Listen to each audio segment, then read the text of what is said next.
Ok, regardons le premier exercice. Donc comme j'expliquais durant le rappel théorique, le Laplacien peut être décomposé dans sa partie radiale et la partie angulaire. Et la partie angulaire a comme solution les harmoniques sphériques. On peut prendre des combinaisons linéaires de ces harmoniques sphériques et ici construire trois orbitales Px, Py, Pz qui sont également en solution. Ici, c'est de montrer que ces trois fonctions sont bel et bien en solution de ceci, ce qui est totalement équivalent à montrer la relation suivante, celle-ci. Pourquoi? Parce que quand on prend le Laplacien, la partie radiale n'a aucun effet parce que c'est uniquement angulaire, ces fonctions, et donc ça revient à prendre ceci qui est égal à cela. Et grosso modo, on vous demande donc de vérifier que ceci est vrai pour L égale 1, parce que ces trois fonctions-ci sont des combinaisons linéaires des harmoniques sphériques pour L égale 1. Et je vous ai écrit ici, par exemple, la relation de l'équation à démontrer pour la première fonction x sur r. Et pour faire ceci, il vous faut donc calculer le Laplacien et voir si vous retombez bien là-dessus.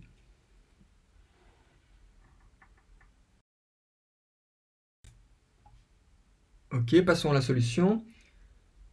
Donc le Laplacien, c'est rien d'autre que la dérivée seconde par rapport à x, par rapport à y et par rapport à z de ma fonction la fonction ici x sur r. Donc on va faire ça en plusieurs fois. On va calculer d'abord la dérivée première par rapport à x, y et z. Et ensuite, on va redériver cette dérivée première pour tomber sur la dérivée seconde. Ok, première dérivée, première par rapport à x de x sur r. Donc on peut voir x sur r comme un produit de x fois r. Donc on dérive d'abord dx par rapport à x. Ça fait 1 fois 1 sur r plus x fois dérivé par rapport à x de 1 sur r. Et donc on voit ici qu'on doit calculer la dérivée par rapport à x de 1 sur r. Donc je vais développer ça plus en détail parce qu'on en aura besoin aussi pour les prochains calculs. Donc dérivée de 1 sur r par rapport à x, c'est une dérivée composée. En fait, d'abord on dérive par rapport à r, ce qui est 1 sur r carré fois dr par rapport à dx. Et donc r, c'est quoi en coordonnées x, y, z? C'est x carré plus y carré plus z carré, racine carrée du tout, donc 1 demi. Et quand on dérive ça, je recopie 1 sur r carré fois dérivée de ça par rapport à x, ça fait donc 1 demi fois ce qu'il y a à l'intérieur, x carré plus y carré plus z carré, moins 1, donc ça fait moins 1 demi. Pas oublier la dérivée intérieure de x. Ici, je combine tout ça, donc on voit en fait que ça, cette partie-là, c'est le rayon. Et donc, j'ai ici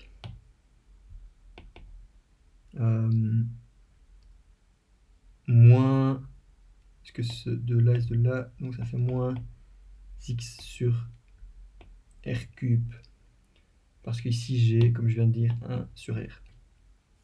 Voilà. Remettons ça dans ceci où on était. J'obtiens donc que j'ai ici toujours 1 sur r, plus x fois ce que je viens de trouver. Donc ça fait moins x sur r cube, ce qui est donc égal à 1 sur r plus, ou plutôt moins, x carré sur r cube. Et donc ça, on va l'encadrer peut-être c'est la dérivée par rapport à x de x sur r. Ça fait une dérivée première qui est calculée. Passons à la suivante. Donc on peut maintenant calculer la dérivée par rapport à y de la même fonction. Donc on fait comme on faisait avant. Donc d'abord dx par rapport à dy, ça fait 0, plus dérivée par rapport, donc x fois dérivée par rapport à y de 1 sur r. Alors ici, on va pas refaire le calcul, on vient de le faire, c'est pour ça que je l'ai fait en rouge. On a tout calculé par rapport à x ici, donc pour rappel, voilà la dérivée par rapport à x de 1 sur r. Si on dérive ça par rapport à y, la seule chose qui change, c'est ici, on aura ici pas 2x mais 2y, et donc la dérivée par rapport à y serait ici moins y sur r cube. Reprenons ça dans notre calcul. J'ai donc x fois moins y sur r cube, ce qui fait moins xy sur r cube. Et si on fait pareil par rapport à z maintenant, x sur r, j'ai donc exactement la même chose qu'au-dessus, avec y qui devient z. Donc j'ai moins x fois z sur r cube. Et donc voilà nos trois dérivées premières par rapport à y, par rapport à z. Y, z et x. La suite maintenant, c'est de redériver ces trois résultats encore une fois. Donc la première encore une fois par rapport à x pour avoir la seconde. Celle-ci, on va redériver par rapport à y pour avoir la dérivée seconde. Et pareil pour z. Ok, donc pour la première, c'est donc celle-ci. Je redérive ça par rapport à x. Donc la dérivée par rapport à x de ceci, qui est donc 1 sur r moins x carré sur r cube. Donc de nouveau, on va procéder par étapes. La dérivée de la première partie, donc 1 sur r, c'est là de nouveau, on va calculer en rouge. Hop, je reviens dessus. Moins x sur r cube.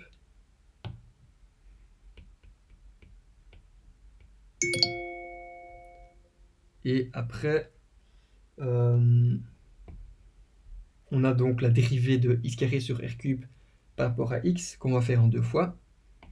On dérive d'abord x carré par rapport à x, ça fait 2x fois 1 sur r cube, plus x carré qu'on met devant, et la dérivée par rapport à x de 1 sur r cube. Voilà, donc plus qu'à calculer cette partie-ci. Alors, on a la dérivée de 1 sur r, donc ça va faciliter ce calcul-là, parce que 1 sur r cube, c'est rien d'autre que 1 sur r au cube. Et donc, quand on fait la dérivée du nouveau composé de ces deux fonctions, c'est rien d'autre que 3 fois 1 sur... Attends, on va écrire ça. Donc, ça, c'est quoi? C'est 3 fois 1 sur r au carré. Donc en fait, j'ai dérivé 1 sur... On va noter ça clairement. J'ai dérivé 1 sur r3. Hop, ça fait 3i carré. Fois la dérivée interne. Donc ce qui est d1 sur r par rapport à dx. Et donc ça, c'est la fameuse dérivée qu'on a déjà calculée. Moins x sur r cube. Moins x sur r cube, on retient. Ce qui fait que le tout, c'est moins 3 x r cube avec r carré, ça fait r5. Et donc, ça, c'est la dérivée de 1 sur r dans 3. Voilà, je combine maintenant tout. J'ai donc moins x sur r cube, moins 2x sur r3, r cube aussi, plus x carré fois moins 3x, ça va faire ici moins 3x cube sur r5. Voilà. Et on peut simplifier ça un tout petit peu. Donc moins x moins 2x, ça fait moins 3x. Donc c'est moins 3x sur r cube moins 3x cube sur r5.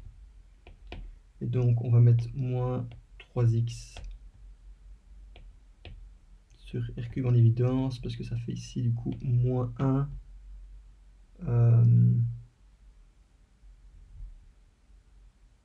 plus x carré sur r carré. Ok.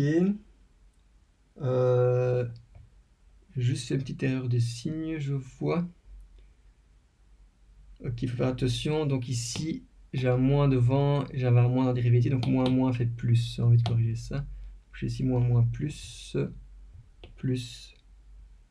Et donc du coup, ça fait ici moins. Voilà. Pour la première dérivée. Ok. Donc on va aussi encadrer ça. Bleu. Ça fait la première dérivée seconde par rapport à x. Maintenant, on va redériver la deuxième dérivée ici par rapport à y encore une fois.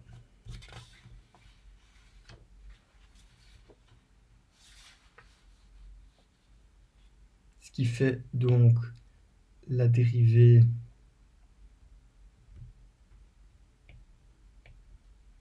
par rapport à y de moins x fois y r cube. Alors, on peut voir que x ici, c'est une constante par rapport à y, donc on peut la mettre devant. Je mets moins x devant. Et entre parenthèses, dy par rapport à y, ça fait 1 fois 1 sur r cube plus y fois la dérivée par rapport à y de 1 sur r cube. Alors on a de la chance parce qu'on a déjà quasi tout calculé ici dedans, parce que cette partie-ci, on l'avait déjà faite ici, donc on avait ça comme résultat. Maintenant, si on dérive la même fonction par rapport à y, les seules choses qui changent, c'est que ce x ici devient un y. Et donc, si, hop, ça c'est moins 3y sur R5. Voilà, hop.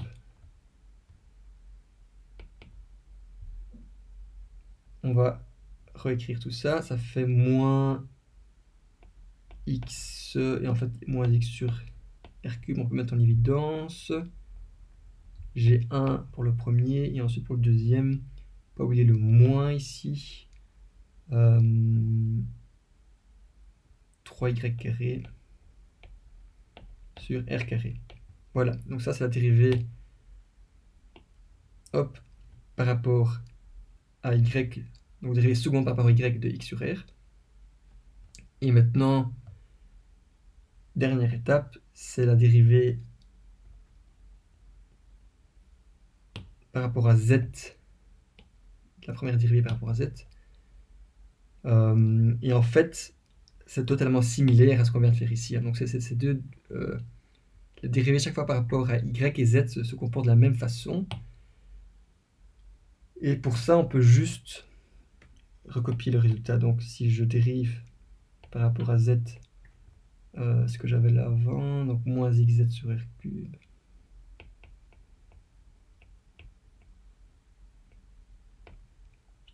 on va pas faire le développement parce que je peux simplement dire que c'est ça avec y qui devient z.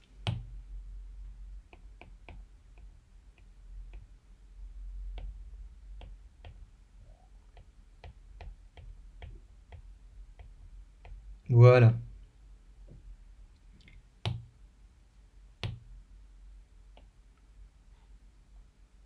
Maintenant, on va juste sommer les trois termes en bleu.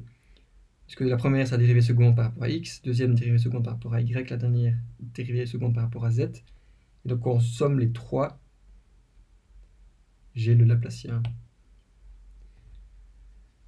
Donc, Laplacien de x sur r va être égal à... ce qu'on peut déjà faire, c'est peut-être mettre en évidence moins x sur r cube. Donc pour le premier, j'ai du coup le facteur 3, donc 3 moins 3x carré. 3 moins 3x carré sur r carré. Voilà. Pour le deuxième, je recopie, ça fait plus 1 moins 3y carré sur r carré. R. Et ensuite le dernier, pareil, j'ai plus 1 moins 3z cette fois-ci r carré. Ok, donc j'ai ici 3 plus 1, ça fait 5. Donc faisons ça.